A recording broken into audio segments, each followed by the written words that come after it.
When you start to see people like Bill Gates gobble up farmland, and you read what his foundation says about farming, when they say that we're going to have a particular type of agriculture, they want large blocks run by the government or by private consortia where they say we're not going to have animal-based proteins, we're not going to have stockyards, we're not going to have turkey farms, we're not going to have chicken.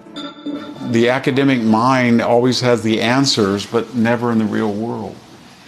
And they do a lot of damage. Everywhere you look, small and medium-sized farms being gobbled up by these corporate mega farms because they can't keep up anymore. They can't comply with these endless streams of regulations that are coming down. We're seeing that in China now, where these giant mechanized corporate, big government-controlled mega farms are displacing all these little small family farms that families have been farming for hundreds of years, in some cases longer. They're moving them all off their little plots of land and moving them into these big, horrific mega cities that they have built. And we're going to see that all over the world with the decimation of small farms. So if they're not bankrupted by economic forces, the government itself will shut them down. Everything is falling apart. There is a shortage of food. Many people do not have enough money to eat every day.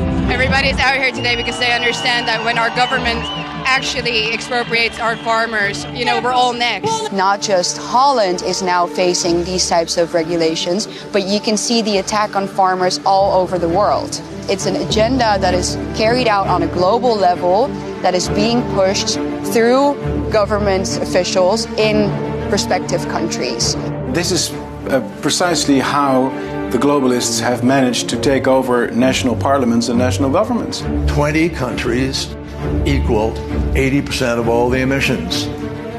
You solve the problem to start with by making sure all of those 20 countries are doing what they need to do. We have to pull them to the table and leverage further. So how do we get there? Well, the lesson I've learned in the last year is money, money, money, money, money, money, money. They're following a script where they are thinking already from the perspective of a global, bureaucratic, quasi-totalitarian system of governing, system of rule. This is an agenda, and all these countries are implementing the same policies. So they've targeted the farmers because that's the agenda. Right now, things have tripled as far as costs for my own farming operation and for many farmers across the country. And I think you're going to see across the board higher food prices. Food prices are already up dramatically this year, last year a little bit too, and we might see more empty shelves in America. Even the president is promising food shortages in his conversation, so there's no need for this to be happening. The people are the ones that are going to be hurt. Not just farmers, trying to make a living. It's going to be the food supply of this country, which is a staple of our security of our nation, being able to grow the grain and the crops that we do, that not only supplies us, but our allies and other trading partners around the world. We have 8 billion people on the planet now, and that's sustainable if they allow agriculture to continue to be mechanized and genetically altered. And I don't think they understand that if they tamper with that, you're going to have people go hungry. We are headed into, I think, a time of very significant food shortages.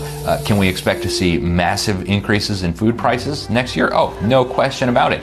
So I think the end goal of the war on farmers that we're seeing, which is guided at every step by the Sustainable Development Goals and Agenda 2030, is going to be a total consolidation of agriculture, a total consolidation of the food supply, and as every communist tyrant of the last 100 years has understood, if you control the food, you control the people. I think that's ultimately the end goal.